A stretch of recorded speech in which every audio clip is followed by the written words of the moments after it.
অনেকদিন ধরে একটু ভাজাভুজি খেতে ইচ্ছা করছে, তাই কি করবো, আজ ভাবলাম যে ব্যাঙ্গালোরের স্পেশাল লঙ্কা ভাজি কেন হয়ে যাক না। তাই কিছু লঙ্কা কিনে নিয়ে চলে এলাম বাজার থেকে। তারপরে আলুকে সেদ্ধ করে নিয়ে একটু পেঁয়াজ কুচি, একটু লঙ্কা কুচি, একটু ধনেপাতা, নুন, সব রকমের মশলা দিয়ে ভালোভাবে মেখে নিলাম। তারপর লঙ্কাটাকে কেটে লঙ্কার যে ভিতরে বীজটা ছিল সেটাকে পরিষ্কার করে নিলাম।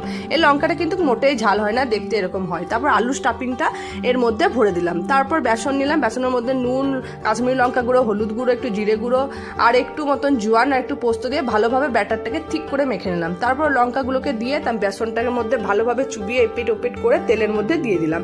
তেলের মধ্যে দিয়ে গোল্ডেন ব্রাউন ভাবে ভেজে নিলাম। তারপর ভেজে উঠিয়ে নিলাম প্লেটে। গরম গরম চায়ের সাথে বিকেলবেলায় এই নাস্তা কার না ভালো লাগবে খেতে। যাদের লঙ্কা খেতে খুব ভালো তাদের জন্য তো পারফেক্ট এটা। আমার তো রিয়াকশন দেখে বুঝতে পারছো, আমার তো লঙ্কা খেতে খুব ভালোই লাগে।